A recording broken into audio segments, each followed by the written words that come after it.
So this is about why we need to detox. And I am not going to be touching on every single aspect of detox. I invite you right now to go by my booth and try my sauna. And you each got a little handout that is a good questionnaire about detox symptoms. So take a look at that after my talk. Just about everybody in this room. Basically, if you are breathing, you can benefit from detoxing, unfortunately. It's going to have to become a part of our lifestyles. Lots of people complain of decreased vitality, increasing fatigue, achiness, just not being the way they used to be. And we just think, oh, you're getting older. Well, yeah, you are. And you are getting older faster than you need to because you're polluted by numerous different toxins, electromagnetic frequencies, different heavy metals, etc., that are in the environment. And we have a very unique time, a unique problem, and a unique opportunity to take care of ourselves. That is the challenge of our generation.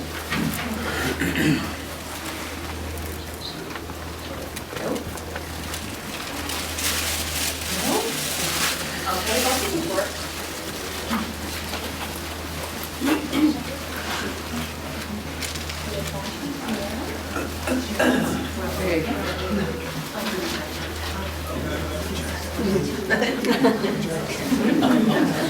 Is it on? I don't know.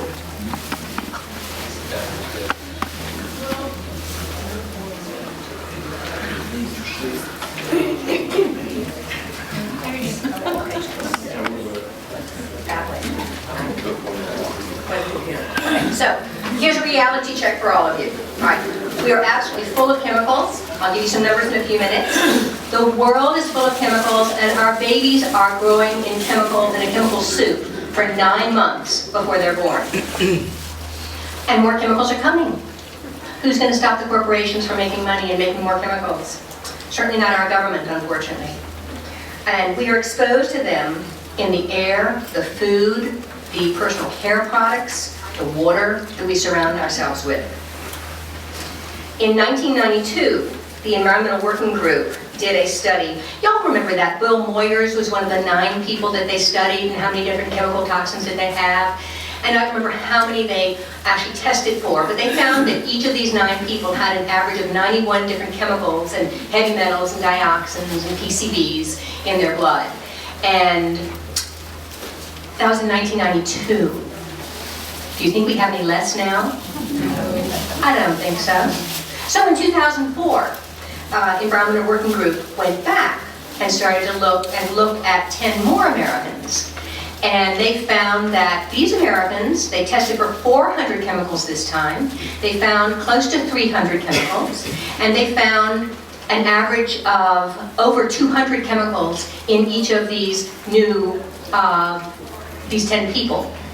The difference between the 1992 study and the 2004 study was the 2004 study was babies' cord blood. That's what they had been living in for 9 months. Do you think that's going to have an effect on their neurological development? On their entire body, on their life? I think so. I think that's why we're seeing this. This is the prevalence of autism. So this isn't increasing year by year. This is people who get it and keep it. All right. And just this is one example. All right. On the red right here, right there, is glyphosate applied to corn and soy. So the more glyphosate, that's Roundup in layman's terms, the more Roundup that we have been using, gee, it corresponds to the amount of autism we're having. What a concept. Now, I'm not blaming Roundup for all the autism in the country, but I'm saying, isn't it interesting that as we put more chemicals into the world, that our children have more and more chemicals when they are born? There has to be some effect there. Okay, here's another one. Just looking at it from a slightly different way, a different group who manages autism. And gee whiz, that curve's pretty close, isn't it? Interesting. All right, there are all kinds of things. Think about what's happening to these babies. They're getting born, And then they get shots, which have aluminum and mercury in them, both of which are neurotoxic. It also causes damage to the blood vessels that feed the brain. The microwaves that they're exposed to, we're all exposed to microwaves, that tears holes in the blood-brain barrier. And kids don't really have a blood-brain barrier when they're born. It's much more porous, and they have things get through much more easily. So the mercury and the thimerosal and the aluminum can get right through and damage the brain. Do I think that that's contributing to this? I do. Do I think it's the only thing that's doing it? Absolutely not. So this is, if you go to ewg.org and scroll down, they have a very, very long page now. They've gone to that format. You'll see this image. Click on it and watch the 20-minute video of Kenneth Cook, who is talking about, he is the president of EWG. He is talking about the study and talking about his concerns. And it's just a very, very moving study. They detected 287 chemicals of 413, and the range of chemicals in each child was 154 to 231. All right, so he talks on that video, this is a couple of years old, but he talks in that video about the Safe Kids Act to try to get pollution out of the world and make it safer for us to grow up and our children to grow up. And that kind of fizzled. What is now in Congress is the Chemicals in Commerce Act. And I want you, after you leave here, to go to EWG and sign on to tell your representative, mine is Howard Coble, okay, do not pass this act. This will strip any residual protection that we have from various chemicals produced by industry. They will be freed even more to be able to pollute our world and pollute us. So we do not want this to pass. We want someone to take the chemical toxins that we are dealing with seriously, and it's not through this act. Only 5 chemicals have been rejected by the FDA since the Toxic Substances Control Act was passed in the 1970s. Only 5. Everything else was okay. Now, there are lots of arguments that are used by industry. One is, oh, it's such a small amount of chemicals. It is. And, well, that's true. It is a small amount of chemicals. But how many times do you see on TV, watch out for these drug interactions, be careful, tell your doctor if you were taking any of these other drugs before taking our drug. So drugs and combinations can do funny things. Do you think that 200 and some chemicals in your body can do funny things? I think so. I think we'd be foolish not to suspect that. And separate from that, and I take this straight from Kenneth Cook, I have to give him credit for this. Basically 1 billionth is one part per million, 1 part per billion, I'm sorry, is basically one pancake in a stack of pancakes that's 4,000 miles long. Okay, you can almost get to the moon with that, I think. And so industry says it's one pancake out of 4,000 miles of pancakes. All right, let me give you a couple examples. Albuterol. Anybody here take asthma medicine? Albuterol. Yeah. That's 2.1 parts per billion. Does it do anything for you? It helps. Paxil. I won't ask if you're on Paxil. That's 30 parts per billion. Cialis, I told you we'd get back to this. That's 30 parts per billion. I don't need a show of hands. How about NuvaRing? This is a contraceptive that women use. That's 0.035 parts per billion. Does it have an effect on women's bodies? Yes, it keeps them from getting pregnant. So don't tell me, and that's probably that much of a pancake. It's 0.035 parts of a pancake in a 4,000 mile stack of pancakes. So don't tell me that small doesn't make a difference. It makes a huge difference. They are lying to you. Sorry. People will starve if we don't plant GMO foods. Well, that didn't pan out either. The GMO foods, unfortunately, are kind of fragile. They need more water, they need it more frequently, they don't produce as much, they're actually needing many more pesticides than they ever thought that they were going to have to use. I mean, we are awash in, not pesticides, herbicides. It didn't work out the way they planned for it to. Most of those GMO foods are going to feeding animals. All right, it's going to cattle, it's going to chickens, it's going to pigs, etc., etc. And it's going to our shopping malls, and we are eating it. If you were eating junk food, you're eating those GMO foods. Okay, they're substantially equivalent to natural food. No, they're applying for patents across the street. When they tell the FDA that it's substantially equivalent, then who has a cell phone? Who has a cell phone? Great. Everyone get out your cell phones. I'm jumping ahead just a little bit. Get out your cell phones. And I don't want you to turn them off. I want you to put them on airplane. Put them on airplane. How? Okay. Someone gets. I'm going to give a free 5 sessions in my sauna. That's over $100. Anybody who knows the answer from my office, do not answer this. How many antennae are on each one of your fancy cell phones? 1, 5. Don't a little bit lower than that. 4. GPS, Bluetooth, cell tower, and Wi-Fi. So turn all those things off. You turn them off. Most of them you turn off by just putting it on airplane. And then you can pick up your messages, and you can pick up your texts and your tweets and everything else after the talk. And all of this will have a little bit less, not a lot less, but a little bit less EMF flowing through us. Well, I'll come back to that later. I was going to have you do it anyway, so thank you whoever's cell phone went off. Okay, cell phones are safe. I'm going to show you later on why not. Chemtrail conspiracy people are crazy. I would have said that a year ago. I think there is something to the chemtrails, and I'll tell you more about that. Vaccines are perfectly safe. I don't think they are. I think we have to be very cautious with vaccines. Okay, now, where do you get exposed to all of these things? Like I said, if you breathe, you're exposed to toxins. If you are walking on a carpet, you're exposed to toxins. When you put your clothes on, you're getting, if you have a wrinkle-free shirt, that's been treated with formaldehyde. If you have wrinkle-free sheets, it's been treated with formaldehyde. It's all around us. I see people who are cyclers, runners, people who drive on the roads, they all have cadmium. It's in the gas. All those roads have been contaminated with lead from when we had leaded gas. It's there. Just realize that we are all contaminated by this.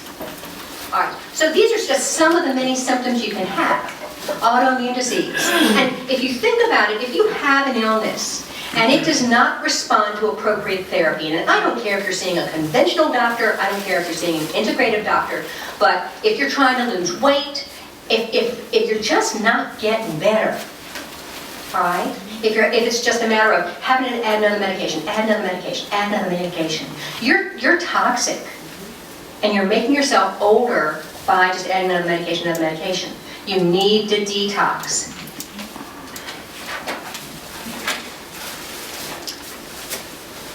So, these are some of the ways the chemicals hurt us. And basically the short version is they damage our DNA. They damage the machinery in our cells that helps us make proteins. They damage the outside of the DNA where you turn it on and turn it off, so it increases our risk of cancer. And we also make misshapen proteins that just don't work. That's the epigenetic factor there. Some parts of our genes get turned on, some parts get turned off that shouldn't have that happen to them. It damages the mitochondria, which are our powerhouses and help us make energy. It damages the cell wall so that our cells cannot talk to each other. It mimics our hormones or blocks our hormones. It blocks the ability to detox other chemicals so that we get fuller and fuller of various toxins. So these are bad actors, and in combination, they're even worse. Plus EMF. So if you look, and you don't have to look at it, but if you look at this little brochure here, and if you look at the center part of it, and you look right here, that all happens in your liver. Now, it actually happens in most of the cells in your body, but they focus on the liver. Well, detox really starts, if you have aluminum in your brain, You have to get the aluminum from your brain down into your liver and out into your gut, and where you poop it out, or out into your sweat, or out into your urine. So detox really starts by getting it out of the cell, out into the matrix, which is kind of the brown substance that's around those cells, that the cells kind of sit in, that everything kind of floats through. And then it goes into the lymph, then it goes into the bloodstream, or you can sweat it out, but it goes in the bloodstream, goes into the liver does all of its things to it, and then either it goes through the kidneys or it goes through your gut. And you have to do those in reverse order. You have to get your gut moving first. And I'll say later on, if you want to do real intense sauna, don't start there. You have to get your gut working well first. You have to have binders in your gut that are going to hold that aluminum, hold that mercury in your gut. Or else if you stir up mercury and stir up aluminum in your brain to release it out of your brain cells, and if you don't have the pathways of elimination open and ready for them, you're going to make yourself sicker. And that's how people have healing crises. You don't have to go there. There will be bumps in the road, but you don't want to make yourself sicker. Oh, EMF also blocks the elimination of heavy metals. EMF, cell phones. Aren't you glad you turned yours off? You're losing a few more heavy metals right now. Okay, I thought that I would just give one slide to the coal ash problem. Aren't you glad you're not in that watershed? Okay? Coal ash. That's the black stuff that used to come out of Belews Creek. It has mercury in it. It has cadmium in it. It has arsenic in it. It has a lot of heavy metals in it. And everyone's sitting around, oh, how long is it going to be before we can drink the water? And say, well, they know the cows seem like they're doing okay.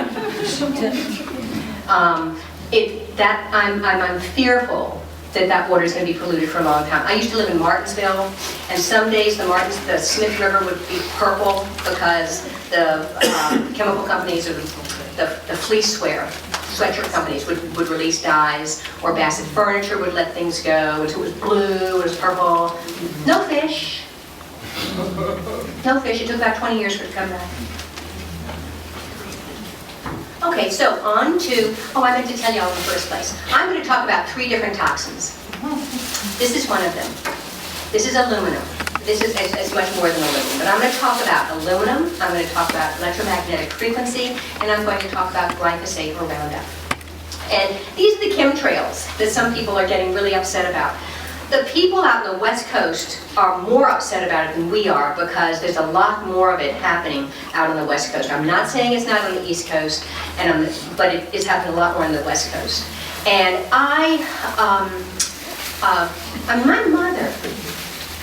mother talked about the fact that they were seeding silver iodide over Vietnam.